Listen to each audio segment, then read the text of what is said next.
In this video, I will show you how to cut your fabric and match your pattern repeat. For the entire tutorial, watch video 4 in the playlist. And the supplies you will need will be beautiful fabric, a right angle, a yardstick, a tape measurer, a fabric marking pencil or chalk, stick pins, pair of scissors. So here's my nice beautiful pattern fabric that I'm going to be making 4 pillows out of. You first want to determine how large your repeat is and also what's going to be the center of your pillow. My pillows are going to be 18 inches each.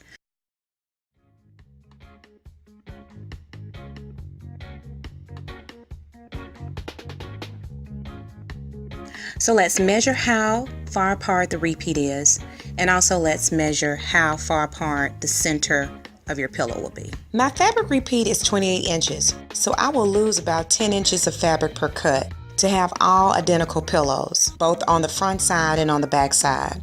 Once you've determined how large your repeat is, now I want to go ahead and start pinning off my square. And as I pin, I'm going to leave about 1/2 inch for a seam allowance.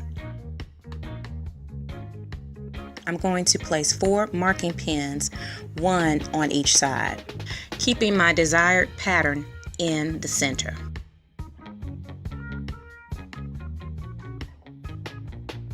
Now this is when a right angle will come in handy because I'm creating a square. What I'm going to do is take my right angle and mark all sides, still allowing for my seam allowance. And using my right angle, I'm going to connect my marking stick pins. Once you have your square marked, you can do this with a yardstick or a ruler, but a right angle is really handy. It keeps your pattern nice and square. Once you have your square chalked out, let's go ahead and cut the pattern out.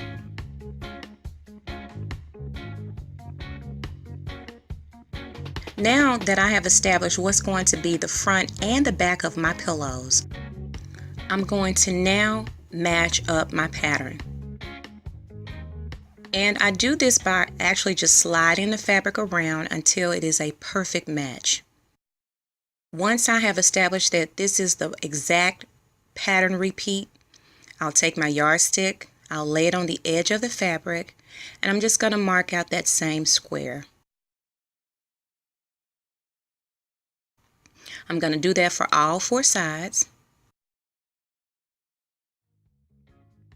And I'm going to cut that pattern out as well. And I'm going to do this 8 times. That's going to be for the front and also for the back. So when you get done, your fabric should look something like this. It took me 3 yards of fabric to create all of my 8 fronts and backs.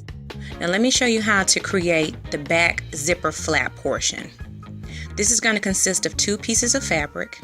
I'm going to make a fold, and actually what I'm doing is making a lip that's actually going to cover your zipper. And the same way that we match the pattern, we're going to match the pattern again.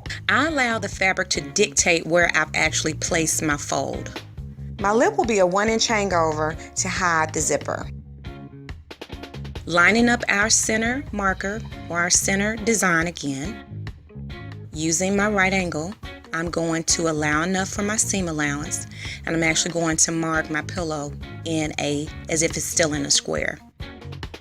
So let's go ahead and cut out that second piece of the zipper flap. This is actually the back side of your pillow, and it should look something like this. Be sure to cut all pieces needed for your front and your back side before cutting cording, because you don't want to run short.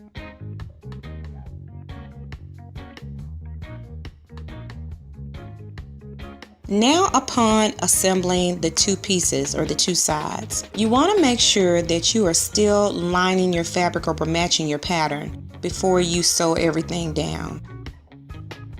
You want to continue to match your pattern on all 4 sides as you pin. Let's go ahead and open up the zipper slightly because you want to be able to get into your pillow to turn it inside out once everything is sewn down. Again, I'm checking all sides to make sure that the pattern is matching up, and as I flip around, I'm checking the sides. Sometimes you have to make a few adjustments, but you know, it's well worth it to make all the adjustments so that when your pillow is done, everything is lining up properly. And y'all, that's how you match your fabric for a beautiful pillow.